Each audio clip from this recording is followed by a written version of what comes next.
All right, welcome everyone. Thanks for jumping into the chat. I figured I'd launch the welcome activity a little early for those of you hanging out.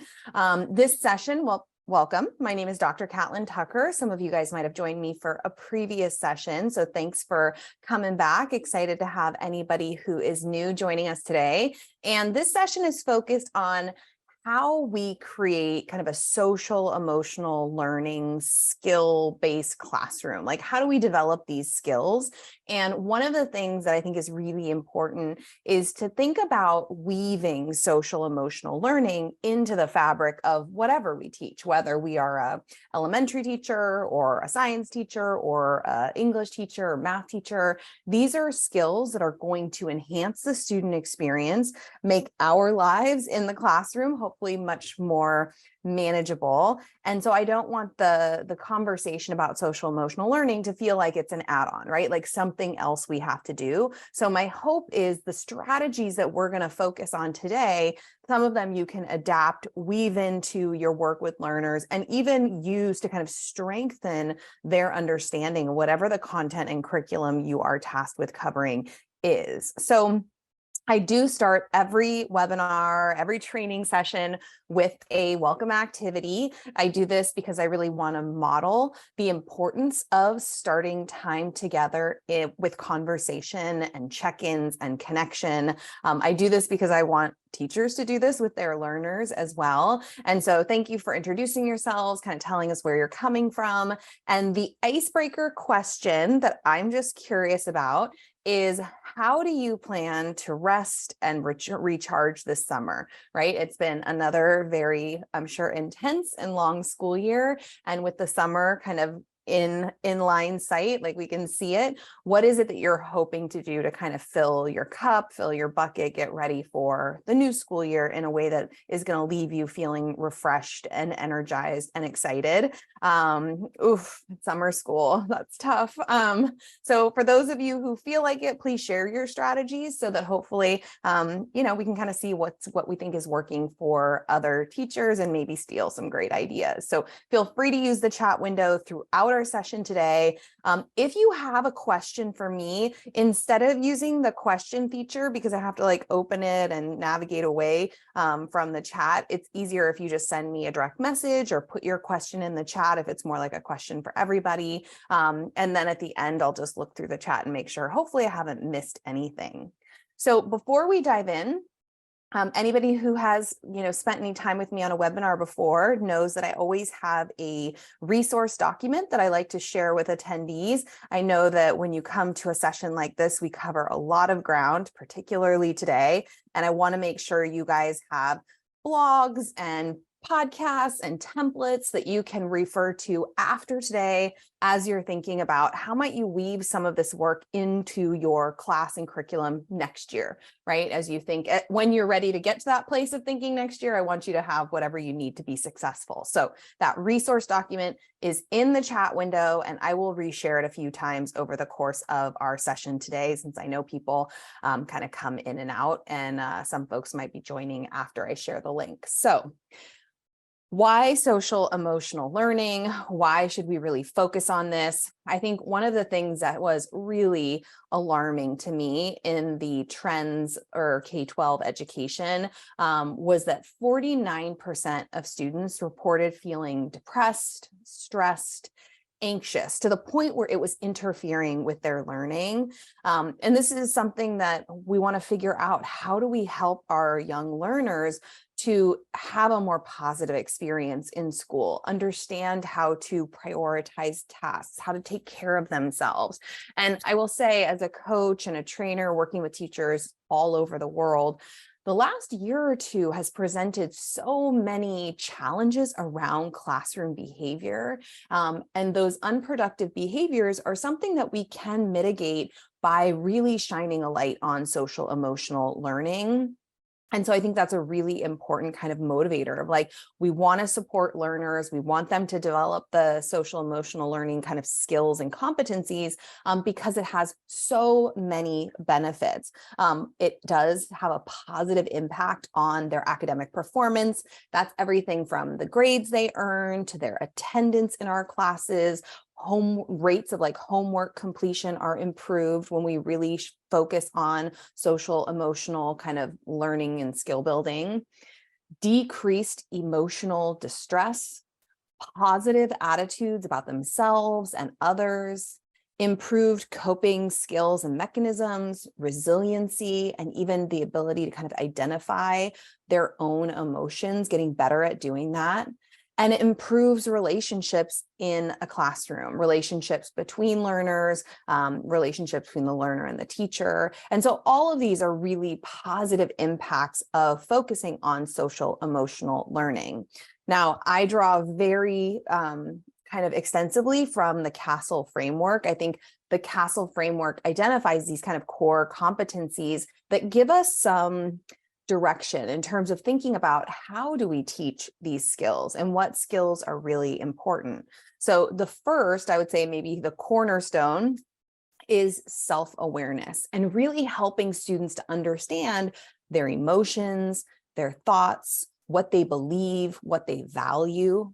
Then we have self-management, which is really the ability to manage their complex emotions, their thoughts, and their behaviors in a learning environment. Responsible decision-making is that ability to make constructive and caring choices about how we act and behave, how we interact with other people in our community. Relationship skills are the ability to both establish, but then also to maintain healthy and supportive relationships. And then we have social awareness, which is that ability to kind of take the perspectives of other people, try to understand their experience and why they act a particular way, and really empathize with other people. So we're going to kind of focus on each of these core competencies, and I'm going to share a couple or a few strategies that you might want to consider kind of thinking about, would this work for your learners? How would you weave this into your everyday routines? Because one of the things, as I said at the start, is we want this to be integrated into our work with learners. We don't want SEL to feel like an add-on. We want it to be really meaningful and a regular part of their experience, so it's enhancing their learning in the classroom. So when you see a strategy, you're like, ooh, I like that one. How might you adapt it for learners in your grade level, subject area, et cetera? And if you guys feel like brainstorming in the chat, I would absolutely love for you to idea share there as well. So again, self-awareness is really just understanding our emotions, our thoughts, our values. What is it that we believe? And the self-awareness, the umbrella of self-awareness, not only kind of encompasses that ability to identify and recognize emotions, thoughts, values, but then also understand how do they impact the way we behave, right? What impact do they have on us and the way we navigate, relationships and spaces? Being aware of their interactions and their feelings and their relationships with others. And then understanding their strengths, their limitations, areas where they might need more support, where they don't feel particularly strong. So all of that is under the umbrella of self-awareness. So one of the things I encourage teachers to do, and that's why we start every single session with one of those welcome questions, is just to start the class with a check-in. So this can be part of a welcome routine where maybe 2 students or 3 students or a small group of learners sit together, say hello, answer kind of an icebreaker question, make some connections with their classmates. Maybe the icebreakers focus on having them reflect on their lives, their experience, their emotions, their values. Even if teachers say, oh, I already have a welcome routine that I really, really like, maybe this is something you could use then at the start of a discussion, a small group discussion, or a collaboration session. So the first thing students do when they come together isn't jump right into an academic task. Instead, it's making that connection, it's checking in with themselves, it's sharing something about their experience. And the entire deck of this is linked in the resource document in the first section under welcome activity.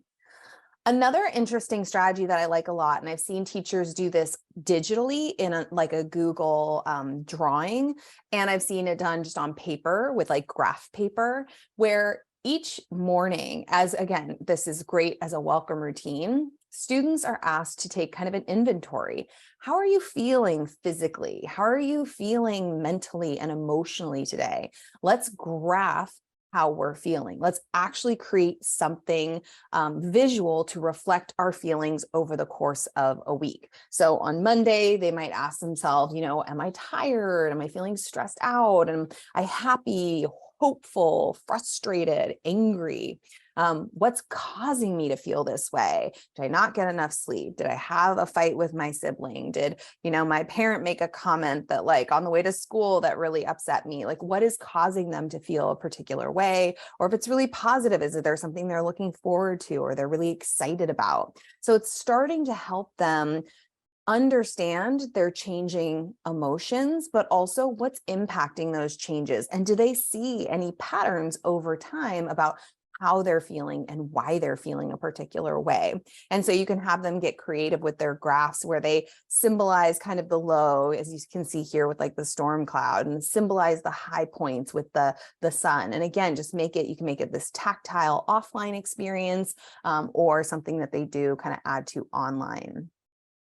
Another strategy that I think is really helpful is, thinking about how can students manage their stress? What are some of the things that they can do, from breathing exercises to gentle stretching to even going through the process of conducting a body scan, or, journaling about an experience or how they're feeling or something that's stressing them out and why. When I go into a lot of classrooms especially elementary, and I'm coaching, a lot of times the transition between an English language arts block and a math block will involve some kind of a brain break activity. Often teachers will show a video and get kids kind of dancing and moving around. And I love those strategies to just kind of signal to students hey, we're stopping one task, we're going to take a little break, and then we're going to start another task. And I think there's a real opportunity during those moments of transition to choose, not every time, but to start kind of choosing, here's a stress management strategy.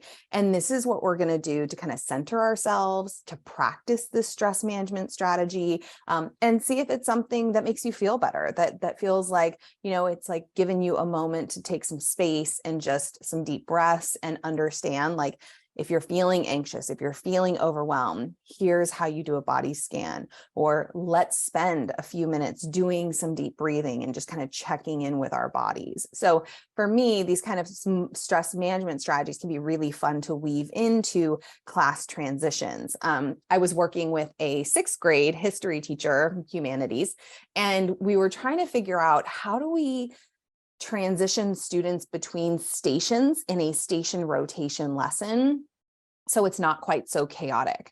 And actually what we ended up doing is, when the timer went off and it signaled, hey, this is the end of this station activity, you're going to collect your things and you're going to transition. But before that, we would start to integrate a breathing exercise and just have kids take some deep breaths, center themselves, and then, pick up their things and transition. And it was so interesting what a huge difference it made, just in terms of the chaos and noise and energy in the room. It was really, really interesting to kind of play around with that. Another mindfulness kind of strategy is called STOP. It's an acronym. And so this can be fun to do with role-playing activities. So having students basically role play a scenario and then first stop or kind of pause before responding or reacting. Then once they've had a chance to just kind of stop and pause, take a deep breath, become aware of their breathing. O is for observe what's happening in their bodies and what's happening around them in the space. And P is for proceed mindfully based on the information that they have from checking in with themselves, their environment, and taking a moment to kind of think about, how do I move forward productively in this moment? So the stop skill is something we want students to be able to do on their own, but I think it's really important to role play, kind of those classic conflicts that happen in school or happen in classrooms, and use it as an opportunity for them to kind of practice and play with this skill, so that hopefully as you move into the school year, you can kind of signal in a moment where students are having a hard time, like, hey, maybe this is where you lean on your, mindfulness practice of using that STOP acronym instead of just kind of lashing out or reacting quickly without really taking a moment to check in with yourself and check in with your environment. So as you think about self-awareness, and like I said, self-awareness is really kind of a cornerstone of these social emotional learning skills, because without self-awareness, it's really hard to manage oneself. It's hard to make responsible decisions. It can impact your relationships with others. And obviously that social awareness of kind of really understanding and empathizing with other people's experience. And so if you have strategies, or you work with a teacher who has strategies to help students develop self-awareness, I would love for you guys to throw those in the chat and just curate examples of like, how do I do this? Some of my strategies might get you thinking in a particular direction, but I know a lot of you guys are already kind of thinking about, how do we help these young people to be more self-aware? So if you have strategies that you've developed, that you use, that have been successful, please feel free to throw them in the chat window. Second skill is the skill of self-management. So really learning how to manage one's emotions, thoughts, and behaviors.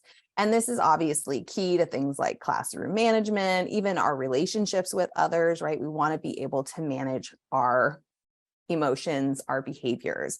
And so this umbrella of self-management is regulating our feelings, regulating our behaviors, the ability to delay gratification, manage one's stress more productively and in a healthy way, be motivated to pursue kind of challenging tasks and stick with those tasks when they're hard, and also being able to enjoy agency and meaningful choice in the learning experience.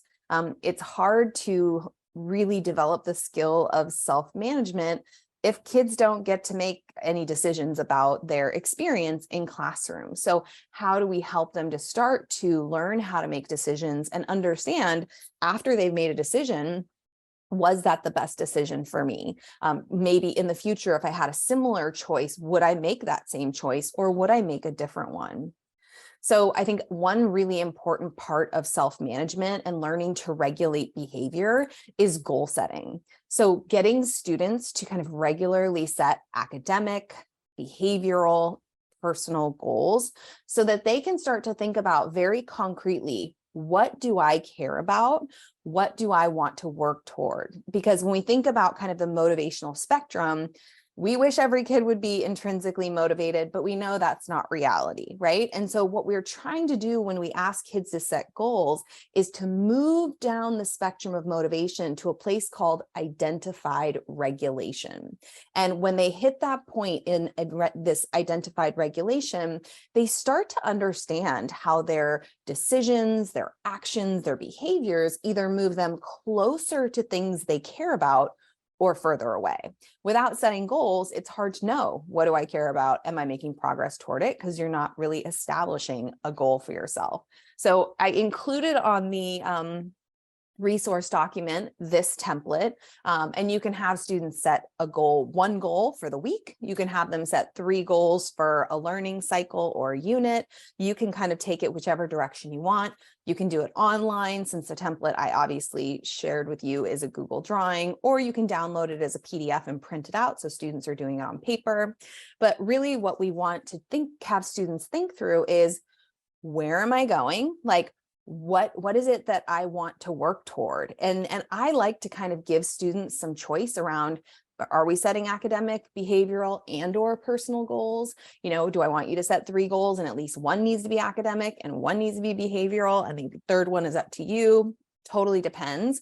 But they articulate their goals in that first column. Then in the middle, it's them thinking through, how am I going to get to that goal, right? What am I specifically going to do to work toward this thing that I say I care about? And I think that middle section is so important, because they start to really think about the behaviors and the actions that are going to help them progress toward their goal. The 3rd column is, how will I know when I've arrived? What will success look and feel like, right? So getting them to kind of take some time to think about that. I've worked with a lot of teachers who will couch goal setting into kind of a welcome activity at the start of the week. So this is an example of a slide deck. I also shared this with you guys in the resource document, where you basically start on Monday, and the welcome activity on Monday is to set a goal. And again, it's just that, what do you want to work toward? How are you going to get there? What will success look like? And then on Friday, you had to push them back to re-examine that goal. Did you accomplish your goal? What behaviors or actions were particularly helpful? How are you feeling if you accomplished it? If you didn't, what do you still need to work toward? So again, you could think about, where would goal setting live in your day or your week with students that would make it feel sustainable. The second strategy is thinking about, how do we get students reflecting on missteps or unproductive behaviors, right? They're going to happen. Kids are kids. We have our rules and expectations in a classroom, and when they're violated, there needs to be some kind of a routine in place that asks students to reflect on their behavior, right? So one of the strategies I like to use is a safe space reflection form. And teachers of younger learners can use this more like a script and talk through it with students. Older students obviously can do this on their own, but it's asking them to kind of think about, how did their behavior impact the community? So what happened? Put it in your own words, because sometimes stuff happens in a classroom and we only see a part of it. We don't necessarily know what led up to that moment. Maybe it's something that happened outside of our classes, maybe something going on for the student that we're not aware of. Asking them to identify, which of our class agreements or expectations did my behavior kind of violate? And why did I do this? What motivated this behavior? What's interesting from my perspective, having used this a ton with high school students, is so often what's going on for them has nothing to do with my class. It has everything to do with their lives beyond the classroom. And sometimes that's really helpful for me to understand and remember as an empathy building kind of experience of, like, don't make assumptions that this is about me or my class or other students in the room. It might be totally unrelated. And then asking them to reflect on, how did your behavior impact me, your teacher? How did it impact you? How did it impact your peers? Like, think about the impact of the things that we're doing. And if you find yourself in a similar situation in the future, which might happen, how might you handle that situation differently? So again, though that resource, this is on the resource document, and I know we've had a few people enter, so I'm just going to throw this back into the chat window for anybody who was not here when I shared it the first time. And so all of the templates and the strategies that I'm going through, you guys can access there, make copies of them, figure out how to adapt and use them with your own students. Another strategy I love is called a retrospective. So asking students, so it could be an end of the year kind of activity, especially since we're getting to the end of the year, it could be a nice exercise, or it can even be something you do at the end of each learning cycle or unit, or even a big project, and ask students to kind of take stock of, what worked well? What would I want to replicate or do again next time we are in a unit, or next time we do a project, or next year?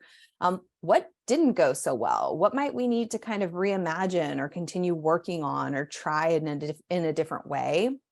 What lessons did you learn in this unit, during this project, this school year?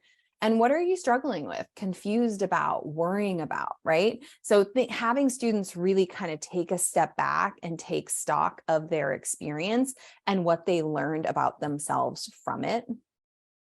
And then, like I said, students need to be able to make some decisions about their experience in order to kind of develop that ability to self-manage, understanding what is going to work for me as a learner. So teachers who are kind of thinking about, how do I build in student agency and choice, we want to do that in a way that feels sustainable. So maybe we start with a would you rather, like, would you rather make connections from the reading or video in a paragraph or a concept map?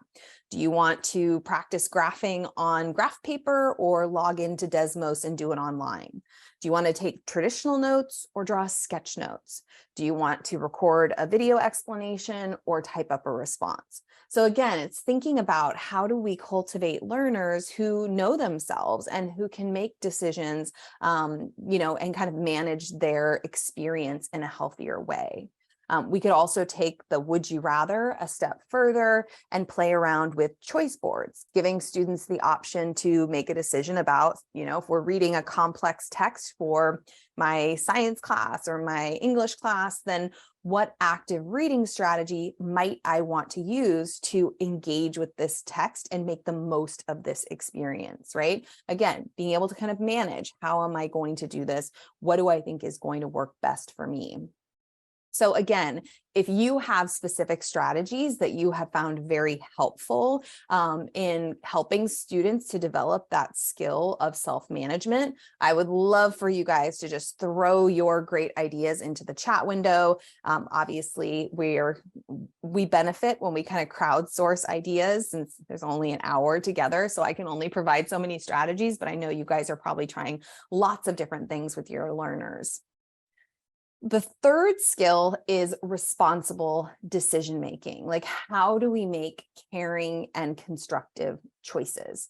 And within the umbrella of responsible decision making, it is things like being open-minded, being curious about situations and people, developing the ability to kind of analyze a situation before we make a decision or before we make a judgment, evaluating kind of the benefits and drawbacks of making a particular decision, what might be kind of the consequences of a decision, considering how our actions impact other people and even our community, our learning community, our larger community, and then having the opportunity to kind of reflect regularly about how are my actions, how are my behaviors and decisions affecting my own well-being, right? And the well-being of the people around me that I hopefully care about, right? So some of the strategies that can be really helpful is having students as a class community at the start of next year co-construct their class agreements. And when I guide teachers and students through the process of co-constructing class agreements, we always start by asking learners to reflect on their past experience, right? Kids have a lot of prior knowledge when it comes to, for the most part, when it comes to being students in a classroom. Even third graders, they've spent 4 years in a classroom. They know what has felt good in the past and what's been hurtful. So asking them to reflect on a class where they felt safe sharing their ideas, taking a risk. What was it about that class, the teacher, their classmates that made them feel safe being able to do those things? Describe it, think about it. And this can happen in a writing task. It can be a discussion between students. And then we want to kind of flip and ask them, when was a time that you didn't feel safe? You didn't feel like you wanted to share your ideas, or you didn't want to take a risk, or you felt like people might criticize you or make fun of you. What was it about that class or that teacher or that learning community that made you feel unwilling to actively engage? When we ground this process of coming up with class agreements in reflection, it makes it so real for students, and again, taps into that prior experience. Then we want them in small groups to really talk about their past experience and identify, what do we think are critical kind of norms, things that we think if we do will help keep this classroom feeling safe. And once students have had an opportunity in small groups to do that, you come together, the groups share out. Sometimes we'll even have groups put their norms on Post-it notes or on a whiteboard, and then they will kind of create a heat map or little dots on the ones they think are most important that the whole class has generated, and the ones that have the most kind of dots next to them become part of a class set of agreements. And one of the things I always tell my teachers to do, limit it. You don't want like dozens of agreements. I would say 10 or fewer is plenty. And once you have them, what we do often in coaching is I will leave a space on the syllabus blank. so that this is something students are going to fill in and work on together. And then they have to copy the agreements into their own syllabus. So again, really thinking about what did we just agree to as a class? Why do we think this is going to help our class community run in a safe, productive, respectful, supportive way? And then when, they're thinking about a decision that they might make in the class, these are rules or norms they've generated, they have ownership over, and they're more likely to comply with these rules if they've had a part in the process of creating them. The second strategy I think is really important is demystifying what happens when you make a poor decision, right? When you do something you really should not have done, or you made a choice that isn't working for the class or violates one of those kind of expectations for behavior. And so for me, often a lot of the power struggles I see in classrooms are the result of kind of a murky path of consequences. Students don't necessarily know, hey, when you do something that violates a class agreement, this is exactly what's going to happen. And so really thinking through, is the first step kind of a verbal redirection? Like if a student is doing something or makes a decision that's not productive, then you can kind of verbally respond, kind of give them a warning, explain why that didn't work. Second might be moving the student to a different location in the classroom. I always used to have kind of what I called floater desks on the side of my classroom, kind of spaced out against the wall. So if students were just having a day where it was hard for them to focus or concentrate or work productively with other people, I would move them to the floater desk for the day. If they were fine at that floater desk and then they were able to kind of concentrate on their own, great. But if there's a third kind of issue happening in a class, then it is moving the student, asking them to complete one of those safe space reflections, and then that student and me would have a conversation about their behavior, their choices, why it wasn't working in our class. And then the fourth kind of incident was, now we're going to pull in parent-family communication. And with older students, they owned that communication, not me. So it's like, you are moved, you're doing your safe space reflection, we're having a conversation. And if at that point, the behavior, the choices aren't improving, then we get the family involved, and I want students to own that conversation. So I think it can be really interesting to engage learners in a conversation about consequences and missteps and what are appropriate consequences for specific missteps. And again, you're tapping into students' prior knowledge. They've been in school a long time. They've probably caused a little bit of trouble themselves, or at the very least, they've seen, poor decision-making in action. And so asking them in small groups to think about, what are some examples of missteps that happen in a classroom, of poor choices that students sometimes make, and what is an appropriate consequence? And I think just having them kind of think through this in a really intentional way can be incredibly powerful. Another strategy I love for thinking about how we're doing and how our well-being is kind of taking shape is, borrowing that Freyer model look and having students think about, what choices am I making that are positively impacting my well-being? What are those positive choices?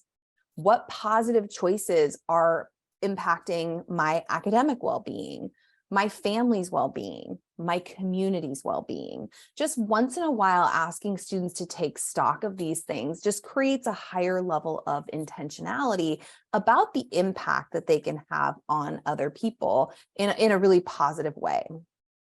I also, for responsible decision-making, especially around like academic tasks and completing work and prioritizing work, is introducing students to what's called the urgent versus important matrix. So there is a category of items that are urgent and important. There's a category that is important, but they're not urgent. They're not on like a really tight timeline. Then there are things that are urgent, but not important, right? Like sometimes I feel like this is where email falls for me, where it's like, oh, I got an email, I got to respond. And it's kind of like, do I need to respond right now? Probably not. I could probably shelve that and focus on something that is urgent and important. And then you have the category that is not urgent and not particularly important.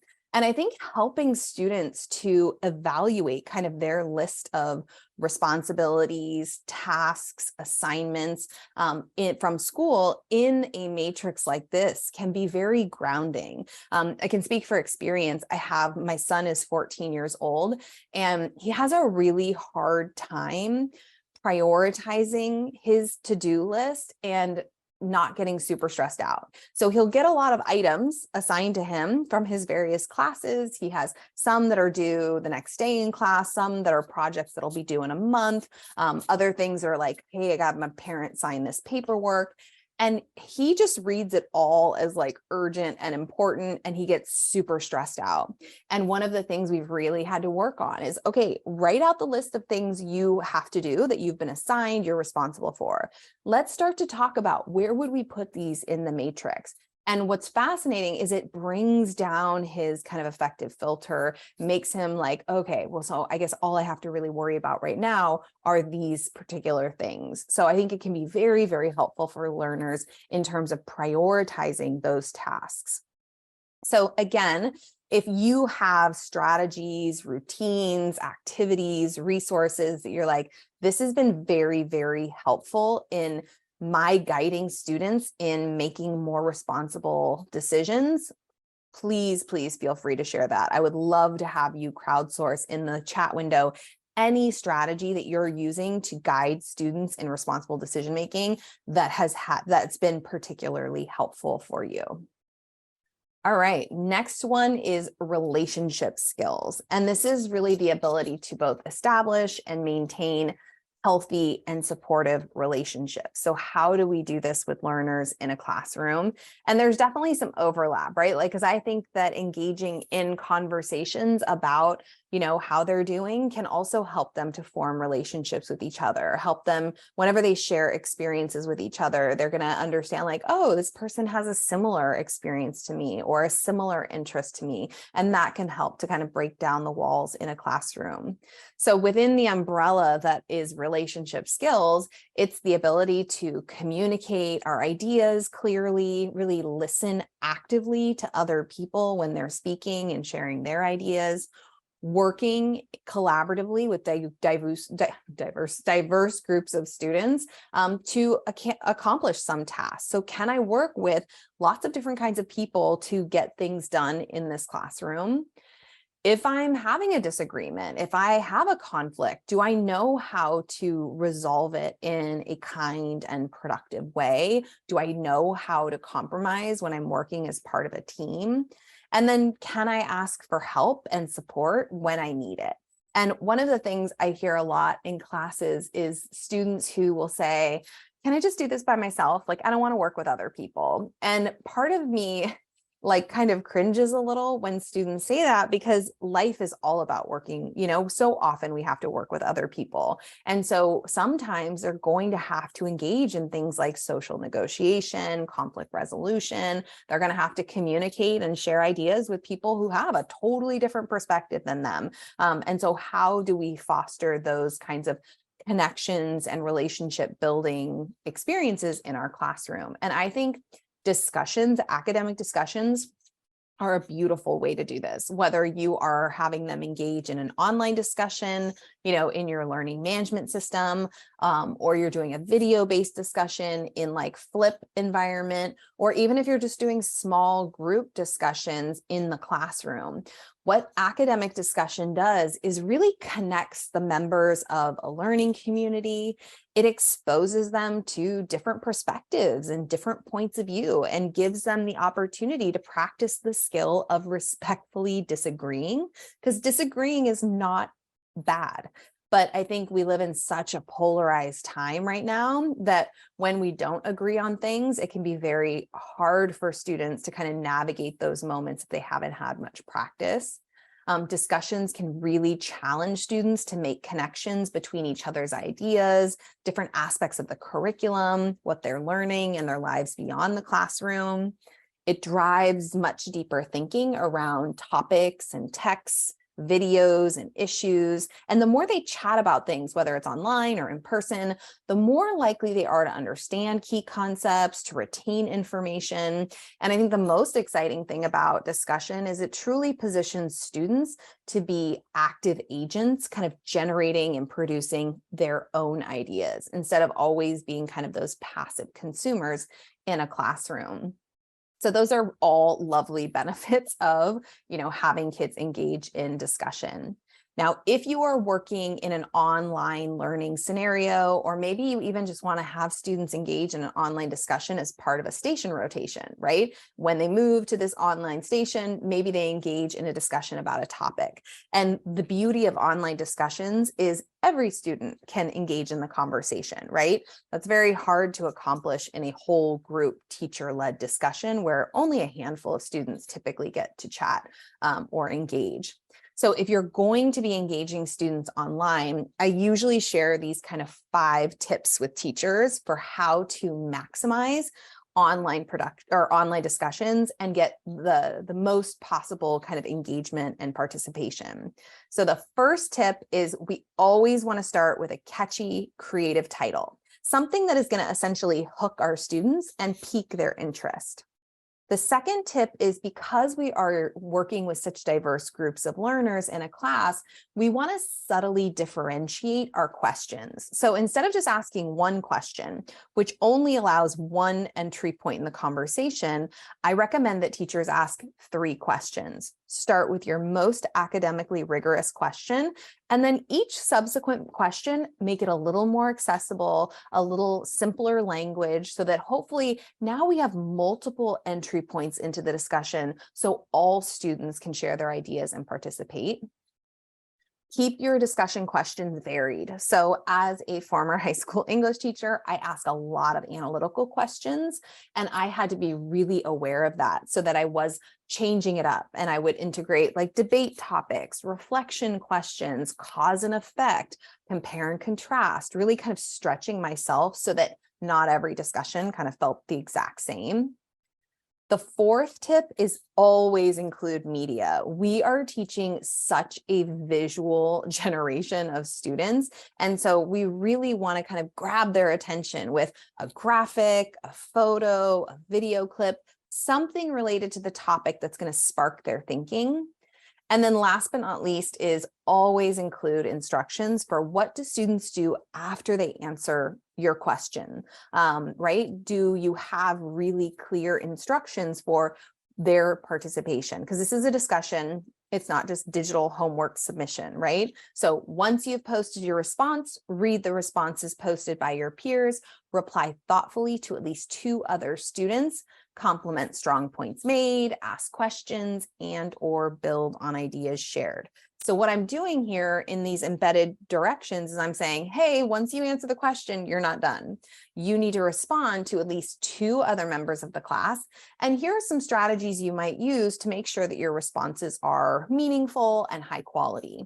And so when we talk with students about what does it mean to add to the conversation in a substantive or meaningful way, we want to give them some strategies because they're not going to be very good at doing this in the beginning, right? They need to know that when you reply to a peer, you can share your own personal experience. You can make a connection between something they said or something they said and something another student said. You can ask for clarification if something isn't making sense to you.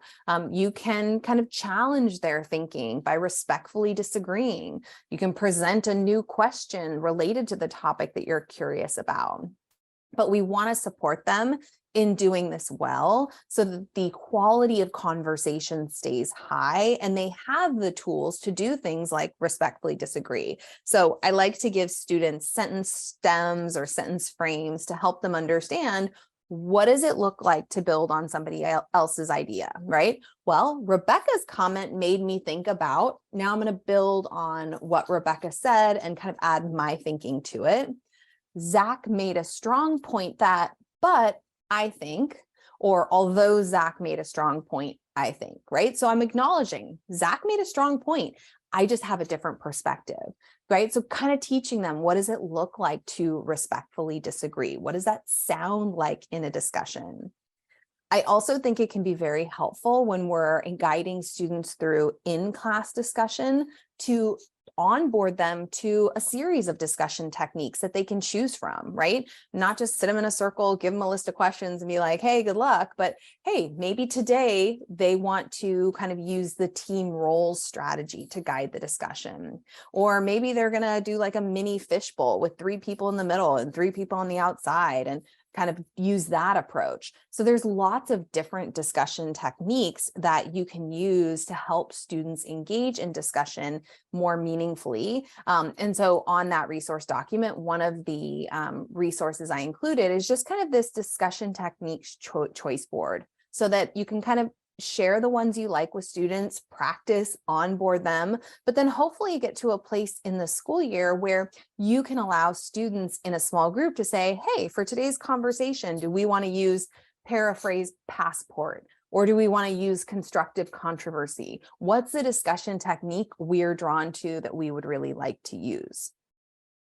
Another strategy that we can embed right, because as I said at the start, I want these to be strategies we can use in our classes, not only to improve, kind of students' behavior, their ability to self-manage, make responsible decisions, but we also want it to be something that vehicles we can use to help them understand the content more deeply and more thoroughly. So online discussions are a great way for them to connect with each other, develop relationships while discussing topics core to our subject areas.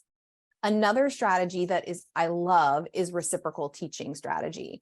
And basically what we have here is an inclusive, kind of guided multimedia comprehension strategy. So whether students are reading a complex text or watching a really, kind of complex or detailed video, or even listening to a podcast, it's a strategy that really engages a small group around the media so that they're really engaged with it actively, they're thinking critically about it, and practicing some comprehension strategies designed to improve their understanding of the information that is housed in this media, whatever type of media we're using, and also encouraging them to lean on each other, use each other as peer supports and resources, and practice those communication skills, which are so critical. So typically the kind of classic reciprocal teaching protocol has 4 different roles. So one student is reading or watching or listening through the lens of the predictor. One is the summarizer. One is the connector. Another is the questioner. So they move through a sequence where once we've kind of onboarded them to the roles at the heart of reciprocal teaching protocol, then we kind of give them opportunities to practice, where we put them into groups of either 4 or 6 typically, assign a student a role or allow them to select a role that they're comfortable with or one they want to practice. And then as they read a text or watch a video or listen to a podcast, we ask them to pause at regular intervals. It could be after 2 paragraphs, every 2 paragraphs. It could be after every minute of video content or podcast content. And then after they have kind of paused, they take some time to engage in a discussion about the text, the video, the podcast, through their lens, through their role, right? So one person's going to talk about what predictions would I make based on what we just read or saw or heard. And the summarizer is going to try to summarize that section in a few sentences. And the questioner is going to ask questions, and the connector is going to make connections. And then once they've had a chance to kind of engage in a discussion about that chunk, they move forward. And the impact size of this strategy is significant. Students walk away with a much deeper understanding of the content itself. And you can kind of play around with it, where in the beginning, they stick with their one role the entire time. As they become more proficient, you can basically have them carousel. So every stop in the text, the video, or the podcast, they switch roles. So the predictor then becomes the, summarizer. The summarizer then becomes the, connector. So it's kind of this interesting strategy that once you onboard students, they understand the roles, they've had some practice. This is ideally something we could release them to do together in a small group as part of, say, like a station rotation activity. But just like with kind of the discussion conversation earlier, we want to support them with sentence frames. What does it sound like to make a prediction? What does it sound like to, make a connection? I love the opportunity to kind of guide them in that thinking. And so when I was coaching, I think I was coaching a high school history teacher, and we decided to use this in groups of 6. So we added 2 additional roles, the role of group facilitator and the role of clarifier. And so each of the groups had 6 students in it. They each took a role, and each of the roles had a few sentence frames built right into the tool that was kind of guiding them in the discussion of the text or the video or the podcast. So again, kind of an adapted 6-role way to approach this. Third strategy is conflict resolution role playing, right? So obviously kids encounter conflict in classrooms, in schools, beyond school. And so how do we support them in learning how to navigate those situations in a healthy way? And I think role playing can be incredibly powerful, especially if we engage our students in coming up with the scenarios, right? Again, lots of prior knowledge. They've probably been involved and seen conflict during their lives at school. What are some of the examples of moments when people on a school campus or in a class face conflict? So work collaboratively, write a scenario for, where 2 or more people or students encounter conflict. What is the situation? Who's involved? So they get to draw on their past experience, they get to collaborate and engage in conversation, and they also get to be creative. The second step is then you have groups exchange scenarios, and each group gets their scenario, they chat about it, they practice a short skit acting out the scenario. And after each performance, the smaller groups huddle up and discuss the scene, right? What did they just see? What was causing the conflict? What information did the people involved really need to understand? What other perspective might have been useful? Were there misconceptions or even assumptions present that were causing this conflict to escalate? And what would have helped the people involved to understand and empathize with one another? And so each group can have the opportunity to kind of share out, hey, this is what we chatted about. This is what we think happened in that scene. And even kind of think about, how could we do this? How could these people have done this differently? What was an example of a moment when they could have de-escalated the scene, or they could have asked a question to try to understand the person's experience? And then finally, any of these kind of activities, I would love to have students always reflecting, like, what did I learn? What scenario was most kind of interesting or resonated the most, or is something I've been through, and how did I handle it? And how is it different from what happened in the scene? So again, really leaning on role play as an opportunity to get students thinking about these moments of conflict. How do we handle them? What consideration or what might we want to consider when we engage with people and encounter conflict? So if you have strategies that you think are particularly helpful for building those relationship skills with learners, again, I would love to have you throw those in the chat window, kind of crowdsource them while we move into the final kind of core competency or skill, which is social awareness.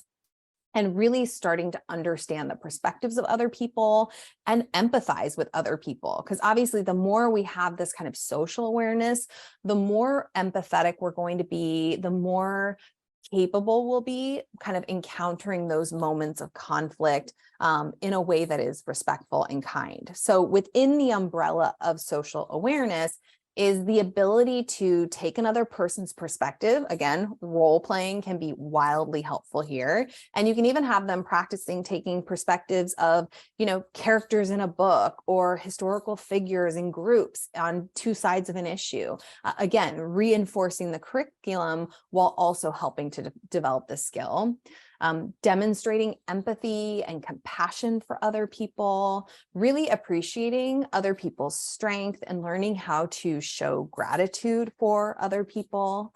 understanding, there are different social norms for different groups, and that can impact the way we behave, and the way we perceive things. So to try to really, again, gain more understanding of why people act a particular way, what might it be kind of a sign of, and then evaluating kind of the demands and opportunities presented by a particular situation.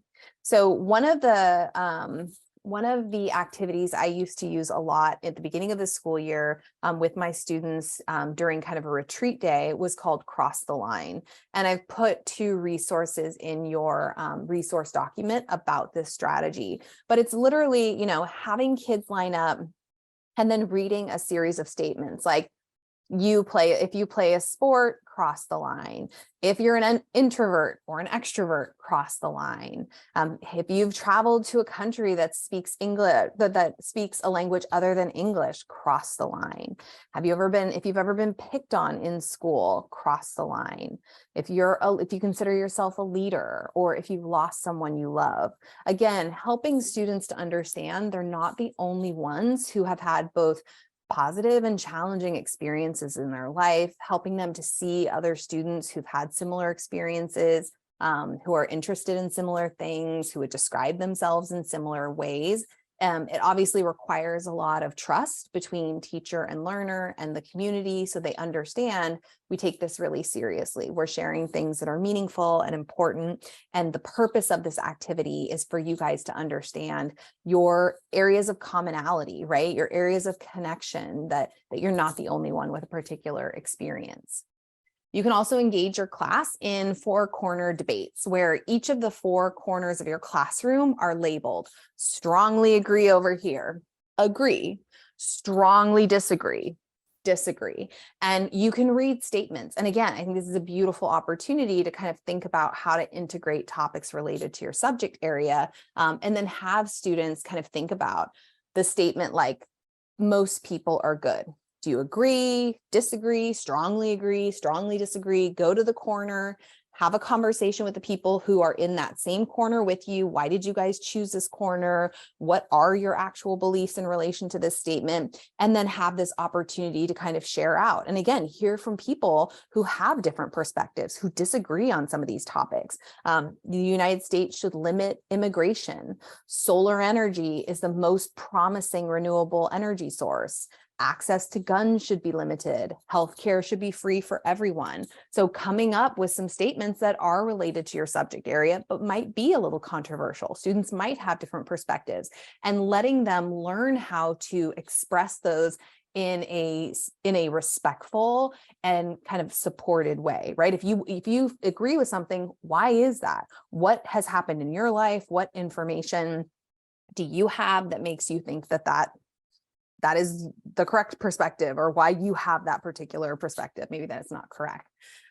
Third strategy, this idea of supporting and validating others. I think the more we can teach students how to be resources for each other, how to give each other feedback in a way that is kind and specific and focused and meaningful, can be incredibly important. And so I really, again, I like to weave in agency and choice into a lot of the things kids do. But when we ask them to give each other feedback, can we give them the option to decide how they want to do that, right? Maybe you get a student's paper, or you're looking at their work, and you choose 2 of these prompts to focus on.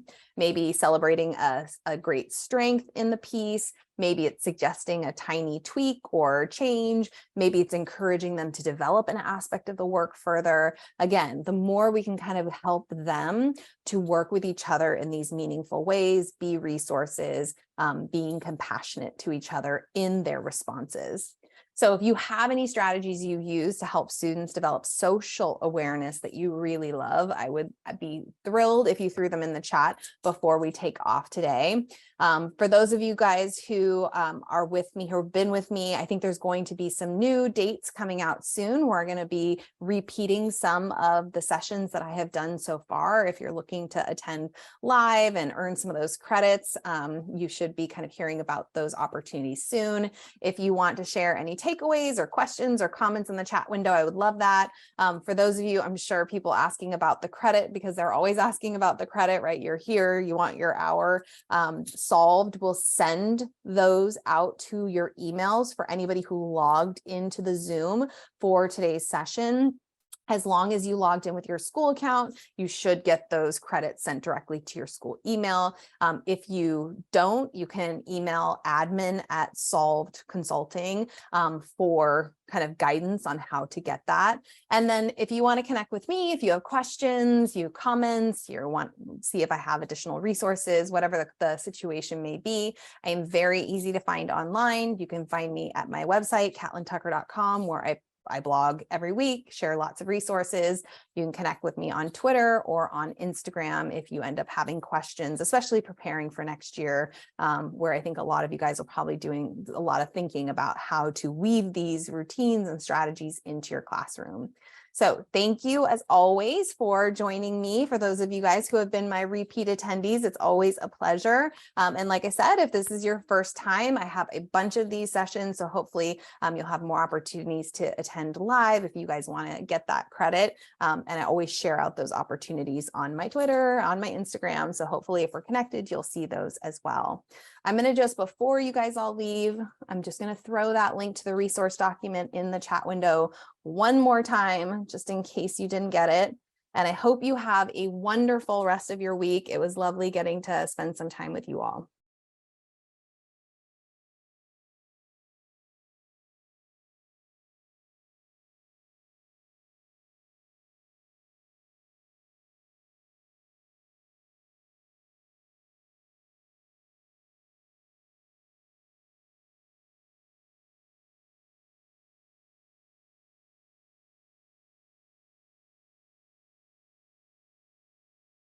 So I just saw the note that somebody hadn't gotten several of their CTLE credits. So again, I just copied into the chat window the admin@solvedconsulting.com, where you can request a credit that you should have gotten because you attended live if for some reason that didn't show up in your email address. So that is in the chat window. I'll do it one more time so that you guys have it. So feel free to make a note of that email so you can track those credits down if they didn't come automatically. All right. Have a wonderful rest of your week, everybody.